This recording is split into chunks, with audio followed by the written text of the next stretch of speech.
हर खबर पर होगी आपकी पकड़। डाउनलोड कीजिए एबीपी लाइव ऐप।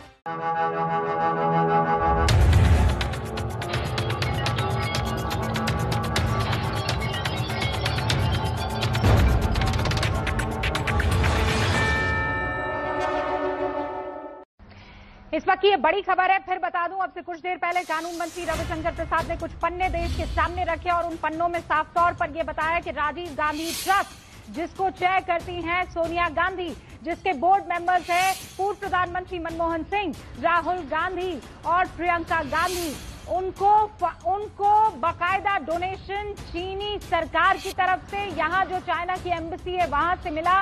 और उसके बाद आरोप है कि फ्री ट्रेड एग्रीमेंट को लेकर बार बार राजीव गांधी फाउंडेशन की तरफ से पेपर्स दिए जाते रहे और इसके पक्षधर रहे हैं। क्या आरोप लगाए हैं कानून मंत्री ने, जरा आपको सुन लेने चाहिए।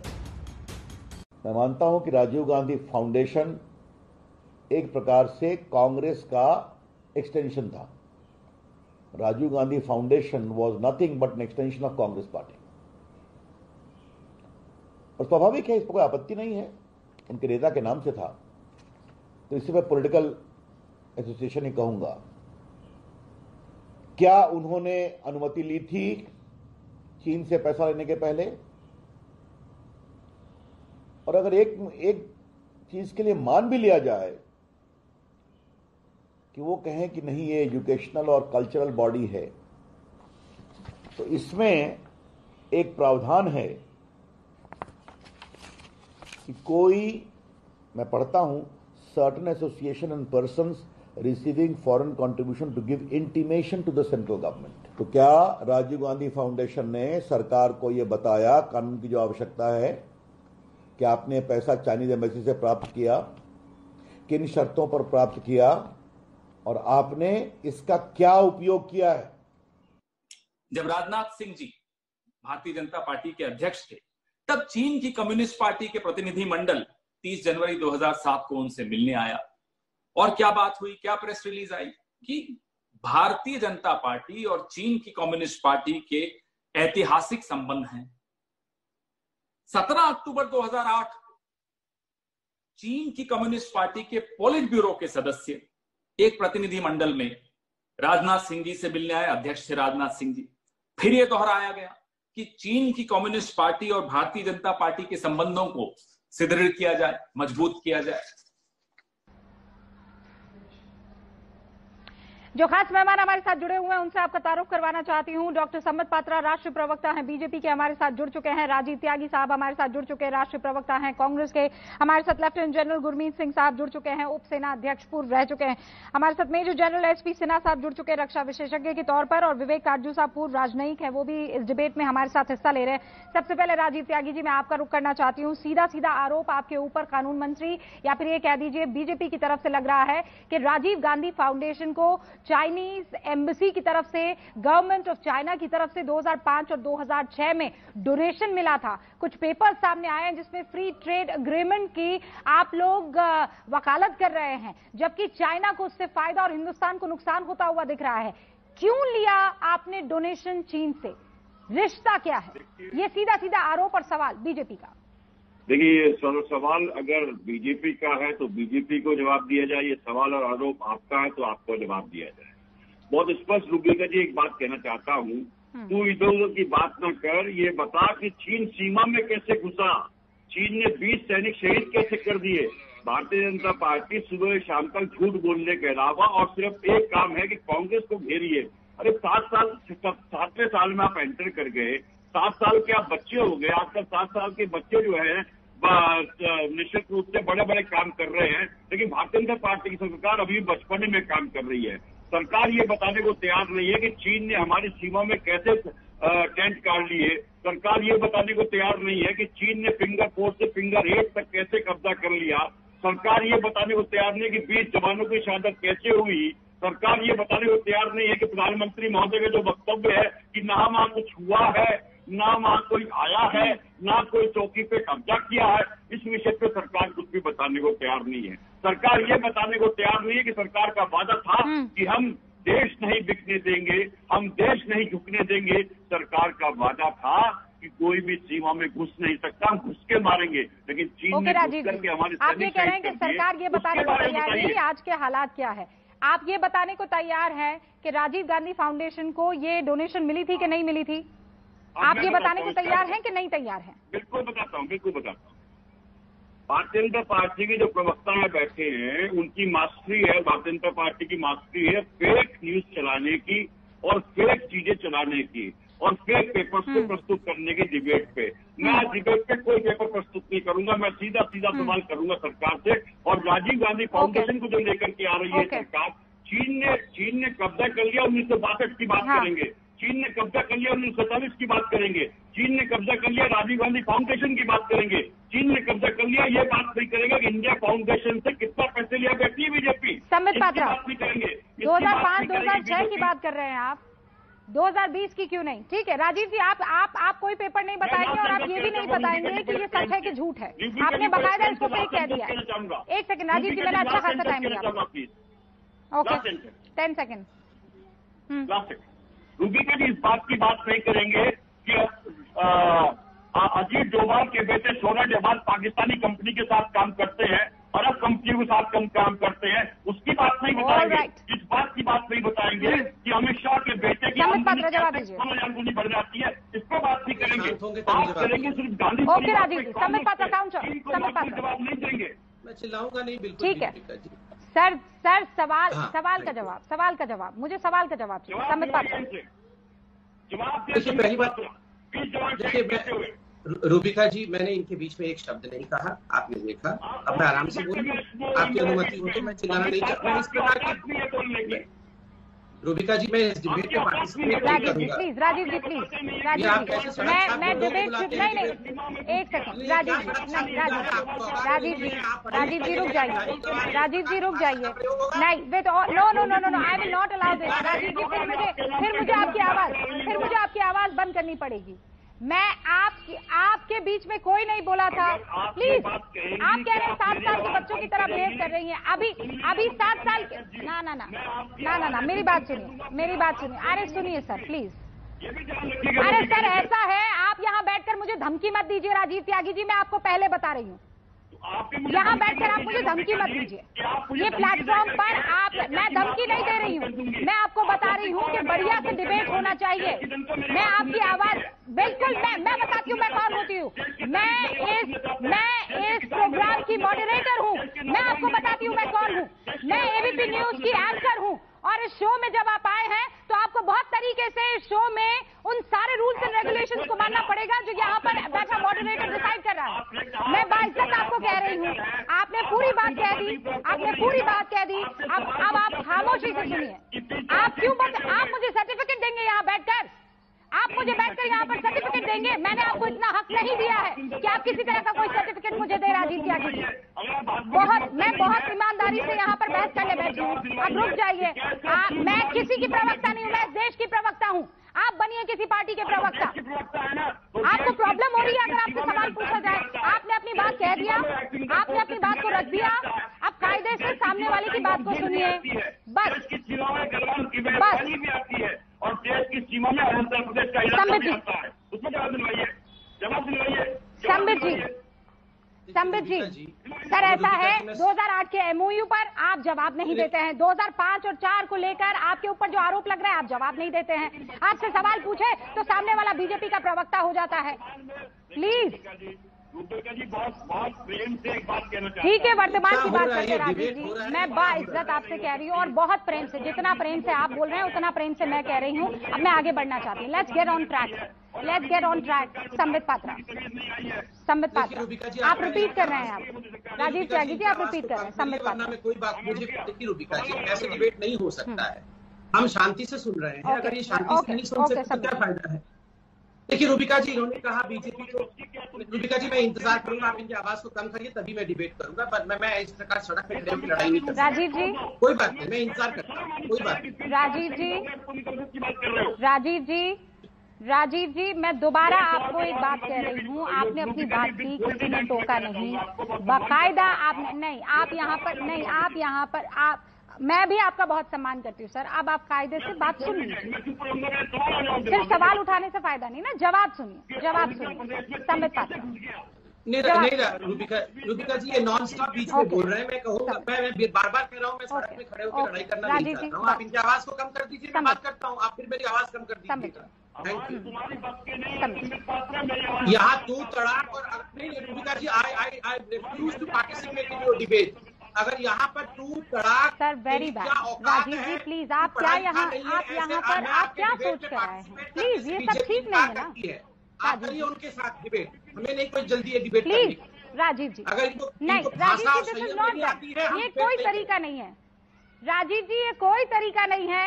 फिर मैं कह रही हूँ, मुझे आवाज कम करनी पड़ेगी, मुझे फिर आवाज कम करनी पड़ेगी, और ये मेरी धमकी नहीं है, ये मेरे प्रोग्राम का नियम है।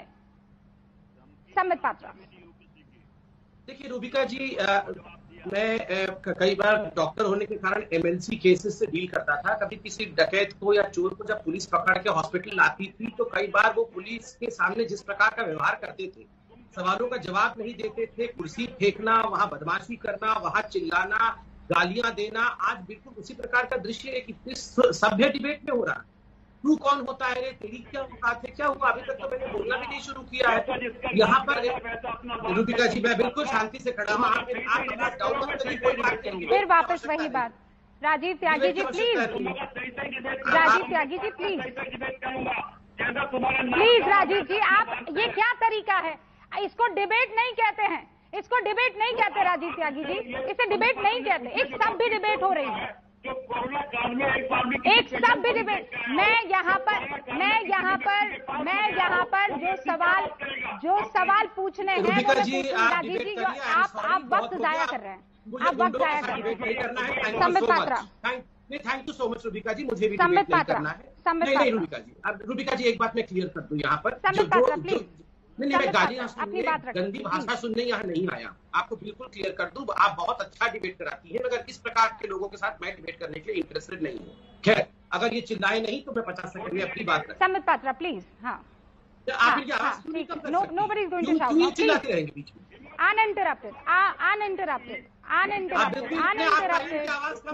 राजीव जी, मैं आपकी आवाज कम कर रही हूँ, ऐसे नहीं हो सकता है डिबेट, ऐसे नहीं हो सकता है डिबेट, प्लीज। संबित पात्रा, आप बोलिए। रूबिका जी, आप देखिए शो में आप कौन कौन बैठे हुए हैं, देखिए ये जनरल गुरमीत सेना के अध्यक्ष के बराबर के रैंक के लोग बैठे हुए हैं, बहुत सीनियर डिप्लोमेट बैठे हुए हैं, उनके सामने क्या व्यवहार चल रहा है यहाँ कि बीजेपी 7 साल की है, जिसके घर में 50 साल का बच्चा हो वो दूसरे के 7 साल के बच्चों को नहीं देखता है। इस प्रकार का व्यवहार उचित नहीं है। अब हम विषय पे आते हैं। इन्होंने कहा हम कागज नहीं दिखाएंगे, हम कागज दिखाएंगे, क्योंकि कागज इज ऑथेंटिसिटी। ये जो कागज हम आपको आज प्रोड्यूस कर रहे हैं, ये कागज राजीव गांधी फाउंडेशन का इस प्रकार से 2005-6 मात्र 1 वर्ष का डोनेशन स्लिप है। बहुत सारे वर्षों में डोनेशन लिया गया होगा, मगर मात्र 1 वर्ष में इन्होंने स्पष्ट किया है कि जो डोनेशन लिया गया है, जो कि $3 लाख का है, वो embassy of people of republic of China से लिया गया है, और इसमें पार्टिसिपेंट थी government of people's republic of China. इस पूरे स्टडी में जो government of people's republic of China है, वो इस स्टडी में पार्टिसिपेंट थी। मैं बहुत समय नहीं लूंगा, केवल कागज दिखाऊंगा। ये वो स्टडी है जिसके विषय में बात हो रही है, जो फॉरेन ट्रेड एग्रीमेंट को लेकर है। डिस्पाइट द फैक्ट कि फॉरेन ट्रेड एग्रीमेंट इंडिया और चाइना के बीच में बहुत ही स्क्यूड था, इसके बावजूद 2005 से लेकर 2013 तक ये 33% बढ़ गया। ये इतना बड़ा गैप हो गया क्योंकि उस समय कांग्रेस पार्टी की जो ये स्टडी हुई राजीव गांधी फाउंडेशन का, उन्होंने सरकार को कहा कि नहीं कुछ भी हो जाए, भले ही इंडिया पीछे हो, मगर हमें किसी भी कीमत पे एफटीए करना है। शक क्यों होता है? Too many coincidences is equal to conspiracy. जब बहुत कोइंसिडेंस हो जाए तो उसे कॉन्स्पिरेसी कहते हैं। 2008 में एक एमओयू होता है, उस एमओयू का तस्वीर आप लोग चला रहे हैं। उस एमओयू में कहा जाता है कि हम केवल और केवल गांधी नेहरू परिवार के साथ अपना बनाना चाहते हैं। और जब ये मैं कंप्लीट कर लूंगा, 10 सेकंड लूंगा आगे रूबिका जी। और जब इस प्रकार के फाइनेंशियल ट्रांजैक्शंस, जिसको कि अभी Ravishankar Prasad is the law minister of the country, law minister कह रहे हैं फॉरेन कंट्रीब्यूशन रेगुलेशन एक्ट के अंतर्गत आपको ये डिस्क्लोज करना है। बहुत सीधा सवाल है साहब, डिस्क्लोज किया है, डिस्क्लोज नहीं किया है, कागज दिखा दीजिए। इतना यहाँ वहां की बात करने की क्या आवश्यकता है? अब मुझे एक बात जी ठीक है, संबित पात्रा, मुझे ये बताइए, ये जो चाइनीज एम्बेसी ने इन लोगों को डोनेशन दिया या राजीव गांधी फाउंडेशन को डोनेशन दिया, इसी वजह से PP14 पर स्ट्रक्चर्स खड़े हो गए हैं? मैं आपको एक बात स्पष्टता से दिखा दूं, और बार बार मैंने कहा, यहाँ आर्मी के बहुत सीनियर ऑफिसर्स खड़े हैं, और देखिए मैं बहुत छोटा हूँ इनके मुकाबले, मैं नॉलेजियस भी नहीं हूँ इनके मुकाबले, मगर मैं दो लोगों पे विश्वास करता हूँ। मैं प्रधानमंत्री पे विश्वास करता हूँ और अपने देश के आर्मी चीफ पे विश्वास करता हूँ। उन्होंने स्पष्टतः कहा है कि कोई इंक्लूजन नहीं हुआ है, किसी ने हमारे देश के एक भी इंच की जमीन को हड़प नहीं लिया है। ये मेरी जबान नहीं है। अब देश के प्रधानमंत्री नहीं, मैंने तो ये कहा ही नहीं कि जमीन को हड़प लिया है, मैंने नहीं कहा, ये कांग्रेस कह रही है। संबित पात्रा, मैं ये कह रही हूँ कि आज इस चीज को सामने लाने का मकसद क्या है? राजीव गांधी फाउंडेशन को इतने पैसे दिए, तो ये जो चीन है ये इसीलिए आज आपके ऊपर आगे बढ़ रहा है, और कहीं ना कहीं लाल आग जो हमें दिखानी चाहिए वो और चालाकी कर रहा है, वो इसलिए क्योंकि राजीव गांधी फाउंडेशन को एम्बेसी ने डोनेशन दिया है। मैं कनेक्शन समझना चाह रही हूँ। बिल्कुल, मैं कनेक्शन समझाऊंगा। 30 सेकंड का समय दीजिए, मैं कनेक्शन समझाता हूँ। देखिए, इसलिए नहीं कि फाउंडेशन डोनेशन दिया या ब्राइबिंग किया, इस कारण से चीन घुस के आने की कोशिश कर रहा है या लाल आंख दिखाने की कोशिश कर रहा है, वो तो हम खैर लाल आंख दिखाएंगे उसको, मगर इसलिए हम बता रहे हैं कि कहीं ना कहीं चीन जो लड़ाई लड़ता है वो केवल मिलिट्री फ्रंट पे लड़ाई नहीं लड़ता है, वो एक साइकोलॉजिकल वॉर भी लड़ता है, प्रोपेगेंडा वॉर भी लड़ता है, एक साइबर वॉर भी लड़ता है। उसमें देश के अंदर के सिस्टम को बहुत पहले से खोखला करने के लिए सुनियोजित ढंग से काम करता है। आप याद करिए, ठीक इसी प्रकार 10 सेकंड, ठीक है, मेजर जनरल सिन्हा कुछ जवाब कहना चाह रहे हैं, कुछ जवाब देना चाह रहे हैं। मैं कंप्लीट 1 सेकंड में कंप्लीट कर लूं। इस वक्त की बड़ी खबर है, आपको बता दें कि बड़ा आरोप कांग्रेस के ऊपर बीजेपी की तरफ से लगा है। कानून मंत्री रविशंकर प्रसाद आए, उन्होंने कहा कि राजीव गांधी फाउंडेशन, जिनकी अध्यक्ष सोनिया गांधी हैं, और वहां बोर्ड मेंबर्स प्रधानमंत्री पूर्व मनमोहन सिंह, राहुल गांधी, प्रियंका गांधी हैं, चाइनीज एम्बेसी की तरफ से इनको डोनेशन मिला, चाइनीज गवर्नमेंट की तरफ से इनको डोनेशन मिला 2005 और 2006 में। तो ये रिश्ता क्या कहलाता है, इसी पर हम बहस कर रहे हैं। मैं ब्रेक से पहले मेजर जनरल सिन्हा कुछ कहना चाहते थे। सिन्हा साहब, आप अपनी बात रखिए जल्दी से, और उसके बाद मैं आगे बढ़ती हूं। देखिए, मैं कुछ स्ट्रेटजिक बिंदुओं पे टिप्पणी करना चाहता हूं, तो कृपा करके मुझे उपयुक्त समय दें और जल्दी मतलब ख़त्म करने की बात न कहें, क्योंकि ये मैं ऐसी बिंदुओं पे टिप्पणी करूंगा जो बहुत महत्वपूर्ण है। पहली बात कि गलवान रिवर वैली ये 1962 वार का विवाद का बिंदु था, केंद्रीय बिंदु था। 1959 में चीन ने क्लेम लाइन बनाया कि पूरा गलवान वैली उसका है। 1962 में नेहरू जी की गलती से पूरा गलवान वैली, खाली PP पेट्रोल पॉइंट 14 छोड़ के पूरा गलवान वैली चीन को चला गया। तो जब मोदी जी कहते हैं कि एक इंच हमारा जमीन नहीं गया है उनके टेन्योर में, वही बात सही है। दूसरी बात मैं कहना चाहता हूं कि जियो स्ट्रेटेजिक महत्व क्या है पेट्रोल पॉइंट 14 का। PP14 जो है एक दीवार की तरह खड़ा है चीन के एक्साइड चिन्ह और वेस्टर्न साइड के लिए। ये दीवार को तोड़ना चाहता है चीन, और इसीलिए उसकी दृष्टि PP14 पे लगी हुई है। यदि PP14 को वह कैप्चर कर लेता है तो वो सीधे काराकोरम पास को लिंकअप कर जाएगा, फिर सियाचिन को कब्जा करके वो डायरेक्ट पाकिस्तान के साथ लिंक कर जाएगा। ये महत्व है। तो ये हम भी समझते हैं, हिंदुस्तान की फौज और सरकार समझती है कि PP14 हमारा गले का एक बहुत महत्वपूर्ण नली है।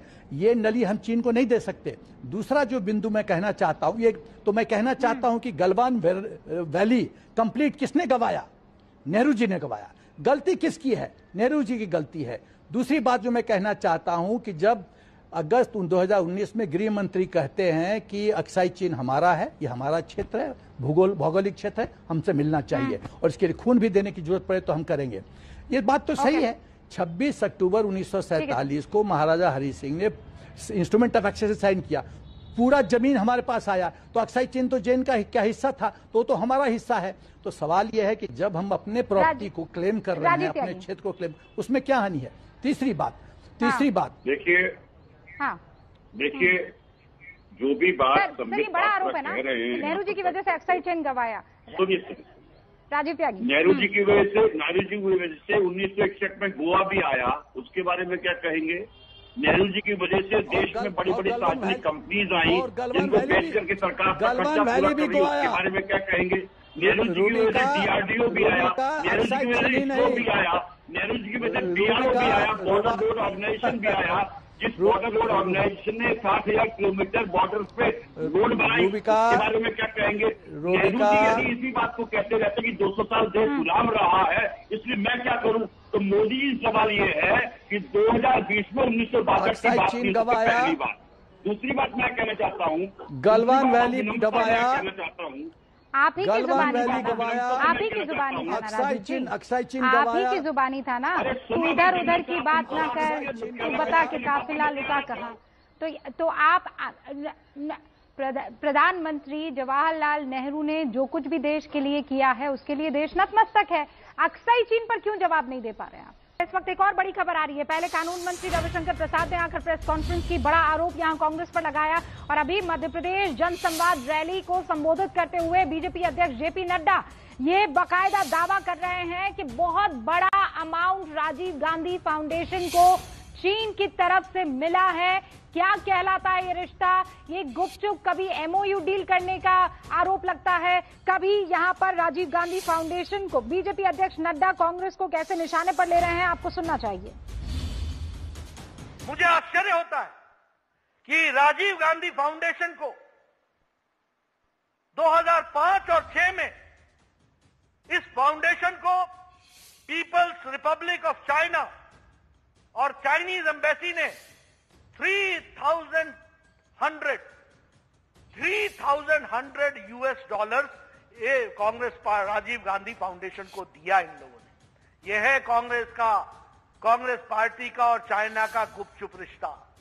और उसके बाद राजीव गांधी फाउंडेशन ने बहुत सी स्टडीज कराई, उस स्टडीज के माध्यम से फ्री ट्रेड के वकालत की, फ्री ट्रेड को वकालत के नाम से आगे बढ़ाया। देखो देश में कितने बड़े बड़े खेल होते हैं। ये ऑपोजिशन के लोग ऑपोजिशन के नाम करते हुए किस तरीके से अपनी दोस्तियां निभाते हैं, इसको भी हमको समझना चाहिए। देश जानना चाहता है राजीव गांधी फाउंडेशन को 300,000 US डॉलर किस बात के लिए दिए गए थे, और वो देश के लिए जो उन्होंने स्टडीज की वो क्या स्टडीज थी, उसको देश जानना चाहता है। तो आप सुन रहे हैं, जेपी नड्डा ने बड़ा आरोप लगाया और ये कहा कि कांग्रेस के राजीव गांधी फाउंडेशन को 3 लाख डॉलर चीन की तरफ से मिले, और उसके बाद साजिश का भी बाकायदा आरोप लगाया जा रहा है। ये बड़ा आरोप है। लेफ्टिनेंट जनरल सिंह भी हमारे साथ बने हुए हैं। सिंह साहब, मैं चाहती हूँ आप अपनी एक राय रखें, थोड़ा कम वक्त में ही सही, लेकिन अपनी राय इस पर रखना चाहें तो। क्या बोलते हैं इसके ऊपर में जाने कभी कोई टिप्पणी करता है, लेकिन जो विचार है उसके ऊपर अपना कमेंट करूंगा।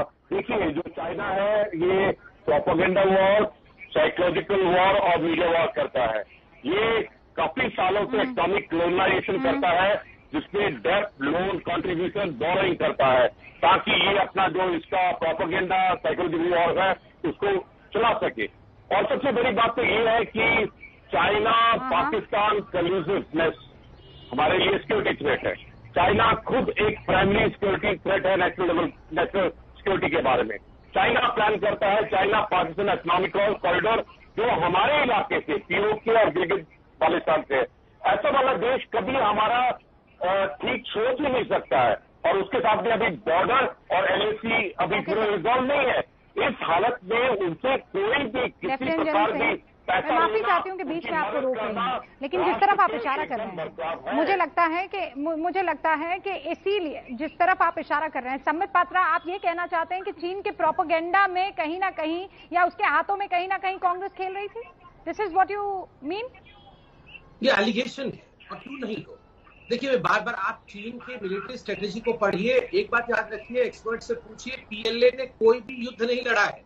PLA अपने घर के ही अंदर युद्ध लड़ता रहता है। टिएनएनमेन स्क्वायर में लोगों को मार देना, उइगुर मुस्लिमों को मार देना, उसका कोई युद्ध। इंडिया की आर्मी उसके बनिस्बत पूरे विश्व में एक मोस्ट प्रोफेशनल आर्मी। चीन लड़ती है मल्टीपल फ्रंट्स के ऊपर, साइकोलॉजिकल वॉर करना, लोगों को पहले से ही अपना बना के रखना, प्रोपेगेंडा वॉर करना, मीडिया वॉर, मतलब मीडिया हाउसेस से नहीं होता है, इंफॉर्मेशन बराज। तो इस प्रकार से इंफॉर्मेशन बराज करती है, झूठी चीजें इस प्रकार से भेजती है अपने प्रोपेगेंडिस्ट की तरफ से, कि इन सब चीजों से हमारी सिस्टम के अंदर दीमक लग जाती है और फिर वो हमारा सिस्टम को तोड़ देता है। इसलिए जब एक सेंसिटिव परिस्थिति है, रोज रोज सुबह उठ के ये ट्वीट करना कि इंडिया ने सरेंडर कर दिया, पीएम ने सरेंडर कर दिया, हमारे पोस्ट चले गए, हमारी गलवान वैली अब हमारी नहीं रही। ये किसको मजबूत करता है, किसके मनशक्ति को मजबूत करता है और किसको डिमोरलाइज करता है? जब आपके आर्मी चीफ नरवणे साहब जब लेह में होते हैं और वो घायल सैनिकों को देख रहे होते हैं, ठीक उसी समय साइमल्टेनियसली CWC की मीटिंग करना और आर्मी एक तरह से कहना कि हमने सरेंडर कर दिया है। इन चीजों पे आप बताइए कि जो 2008 में अभी सुप्रीम कोर्ट में केस हुआ है रूबी का, सुप्रीम कोर्ट में पिटीशन दायर किया है एक हिंदुस्तानी नागरिक ने कि 2008 में ये जो नेहरू गांधी फैमिली और सी जिनपिंग के बीच में करार हुआ था, उस करार के कंटेंट क्या है? अब देखते हैं जब कोर्ट को डायरेक्ट करेगा तो बताना पड़ेगा इनको। ये तो लगातार पूछा ही जा रहा है, ये तो लगातार पूछा ही जा रहा है। मैं अब ये अच्छा एक सेकंड, काजू साहब कुछ कहना चाह रहे हैं। काजू साहब, फिर राजीव जी आप करो। इतना कहना चाह रहा हूँ, चुनौती है चीन की आज के दिन, और हमारे राजनीतिक वर्ग के जितने भी लोग हैं वो चुनौती एक दूसरे को समझते हैं। एक सेकंड सर, समझ रहे हैं? हाँ, क्या ये बात सही है? चुनौती चीन की है। चीन की चुनौती आज से नहीं, आज से 70 साल से चल रही है। 1988 के फैसले से कि हम अपने सीमा का जो विवाद है उसको अलग रखेंगे, चीन के साथ हर तरह से रिश्ते बढ़ाएंगे, उस पर सर्वसम्मति थी हमारे वर्ग के हर क्षेत्र की। आज के दिन पुकार ये है, मांग ये है जो बात आप उस कह रहे हैं सवाल को फिर से देखा जाए। लेकिन आरोप प्रति आरोप हमारा राजनीतिक वर्ग के अलग अलग अंग एक दूसरे पे कर रहे हैं। क्या देश की परवाह नहीं है? हंस रहा है ना चीन। आप लोगों को। राजीव त्यागी जी, राजीव त्यागी जी, देखिए, मैंने क्या अभी आरोप प्रत्यारोप का वक्त है? देश हित का वक्त नहीं, आरोप प्रत्यारोप का वक्त। देखिए, मैंने तो शुरू में आपसे कहा था कि क्या पंडित नेहरू ने हाथ बांध दिए मोदी जी के? क्या पंडित नेहरू जी ने वो सेंटेंस बुलवाया था मोदी जी से कि ना तो वहाँ कोई घुसा है, ना किसी चौकी पे हमारा कब्जा है? मैं पूछना चाहता हूँ कि 1962 के युद्ध के पीछे कब तक आप छुपेंगे? 1967 क्यों भूल जाते हैं आप? 1987 क्यों भूल जाते हैं जब हमारी सेना ने चीन को पीट करके उसके सैनिकों को मार करके खदेड़ दिया था? उसको क्यों भूल जाते हैं? मैं पूछना चाहता हूँ अपने मित्र से, अक्साई चीन का जिक्र कर रहे थे, 1840 में तिब्बत के साथ जम्मू कश्मीर के राजा का समझौता हुआ और 1947 में जब देश आजाद हुआ उस वक्त निश्चित रूप से पीओके में पाक का कब्जा हो चुका था, क्योंकि जम्मू कश्मीर ने 15 अगस्त 1947 को हमारे साथ आना मंजूर नहीं किया और वो 26 अक्टूबर 1947 को हमारे साथ आया। अक्साई चीन का तो जवाब हुआ। दूसरी बात मैं कहना चाहता हूँ, जो यहाँ पे बातें उठाई गई है बहुत सारी, तो मैं पूछना चाहता हूँ मेरे मित्र से कि बालाकोट का क्रेडिट तो आप लेंगे कि मोदी जी ने कर दिया। क्राउड जो थे उसकी वजह से रडार काम नहीं कर रहा था, उसकी वजह से सेना घुस गई और मार दिया। बहुत अच्छी बात है, मार दिया, क्योंकि हम हर व्यक्ति को सेना पर फक्र है। लेकिन हम पूछना चाहते हैं जो 20 जवान शहीद हुए हैं, इसका क्रेडिट क्या मोदी जी की छाती पर नहीं लगाया जाएगा? इसके तमगे क्या मोदी जी की छाती पर नहीं लगाए जाएंगे? एक बात कहता हूँ संबित पात्रा, जरा सा बात करने का तरीका सीख लो तुम लोग। जहाज के वो फिरते हैं, सीमाएं कब्जाई जाती हैं, तो सीमाएं कब्जाई जा रही है चीन के द्वारा, उस पर जवाब नहीं देंगे। पंडित नेहरू पे जाएंगे, 1962 पे जाएंगे, राजीव जी पे जाएंगे, राजीव गांधी फाउंडेशन पे जाएंगे। रूबिका ने जो आपने सवाल किया था इससे, राजीव गांधी फाउंडेशन की वजह से सीमा पे तनाव है? क्या सीमा पर जवाब देने के लिए सेना सिस्टम नहीं है? हमारी सेना सिस्टम है। सरकार ने हाथ बांध। इसके बाद आप बोल दीजिएगा, बड़े हैं, आपका अधिकार पहले बनता है। मैं केवल 10 सेकंड में जवाब सिन्हा साहब आपकी अनुमति से मैं 10 सेकंड मेजर जनरल सिंह मैं बस मैं आ रही हूँ। मेजर जनरल माफी चाहती हूँ। Major general Sinha, lieutenant general Singh दोनों हाथ उठा रहे हैं। मैं आप दोनों के पास आऊंगी। एक सेकंड। हाँ सर, एक सेकंड। राजीव जी बस राजीव जी बस, आपने आरोप लगाया, समझ में आ गई बात, सबको समझ में आ गई। संबित पात्रा जवाब दीजिए। देखिए, मैं एक सवाल में, क्योंकि बड़े लोग बोलना चाहते हैं इसलिए मैं 10 सेकंड ही लूंगा। मैं बार बार एक सवाल पूछ रहा हूँ। ये कह रहे हैं कि देखिए पीएम मोदी, उनकी 56 इंच की सीने नहीं है, वो डिसीजन नहीं ले पा रहे। इन्होंने ट्वीट भी किया था कि पीएम सरेंडर्स, उन्होंने सुरेंद्र लिखा था, मतलब उनका सरेंडर था। मैं आज पूछ रहा हूँ पीएम क्या सरेंडर कर दिया? पीएम ने अपने घर सरेंडर कर दिया, अपनी जायदाद सरेंडर। पीएम सरेंडर मतलब जमीन सरेंडर होता है। आज मैं कांग्रेस प्रवक्ता से इस शो में पूछता हूँ, क्या आपका कहना है कि भारत की मिलिट्री हार गई और उन्होंने गलवान वैली सरेंडर कर दिया है? आप जो बार बार कह रहे हैं पीएम ने हिंदुस्तान को सरेंडर कर दिया है, हिंदुस्तान ने सरेंडर कर दिया है, आप किसको कह रहे हैं कि मिलिट्री, हाँ या ना में जवाब दीजिए। इंडियन मिलिट्री हार गई है और गलवान को सरेंडर कर दिया है चाइना को, और आप इसमें इतनी खुशी मना रहे हैं। सरेंडर किया है या नहीं किया है, आप बताइए। मिलिट्री ने गलवान वैली को सरेंडर किया है नहीं किया है, हाँ या ना, हाँ या ना में जवाब देना। बस यहाँ वहां जाके छुपने की कोशिश मत करना। पेड़ के पीछे, पहाड़ के पीछे, हाँ पहाड़ के पेड़ के पीछे, पहाड़ के नीचे नहीं। हाँ या ना, हाँ या ना में कुछ भूमिका बनाने की जरूरत नहीं है। क्या इंडियन मिलिट्री ने गलवान वैली को सरेंडर कर दिया है, हाँ या ना? क्या हिंदुस्तान की आर्मी ने गलवान वैली को सरेंडर कर दिया है जैसे आपके क्लाउड? हाँ या ना? ना हाँ या ना बता दीजिए ना, हाँ या ना? जवाब ये है कि जिसके तुम जैसे मंत्री वो प्रधानमंत्री, हाँ या ना बताइए, हाँ या ना, हाँ या ना, हाँ या ना? पेड़ के पीछे मत छुपिए, पहाड़ के नीचे मत छुपिए, हाँ या ना? मिलिट्री ने सरेंडर किया है क्या गलवान वैली को, हाँ या ना? हाँ या ना में जवाब दीजिए, हाँ या ना में जवाब दीजिए, बताइए हाँ या ना?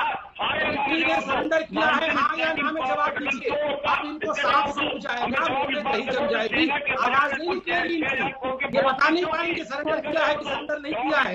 केवल और केवल प्लेजर ड्राइव करना है प्रधानमंत्री को। होने के बाद भी आप देखिए, मैंने आपको एक सवाल पूछा, डायरेक्ट सवाल पूछा, क्या इंडिया की आर्मी ने गलवान वैली को सरेंडर कर दिया है जैसे कि आपके राहुल गांधी कह रहे हैं, हाँ या ना? आप जवाब क्यों नहीं दे पा रहे? रूपिका जी आप भी जवाब दीजिए, हाँ या ना में जवाब दीजिए, हाँ या ना में जवाब दीजिए। सरेंडर कर दिया है या सरेंडर नहीं किया है बताइए? सरेंडर किया है या सरेंडर नहीं किया है बताइए? सरेंडर किया है या सरेंडर नहीं किया है ये तो बता दीजिए। आप गलवान सरेंडर आप बताइए, आपने गलवान को सरेंडर किया है या नहीं किया है, इतना बता दीजिए।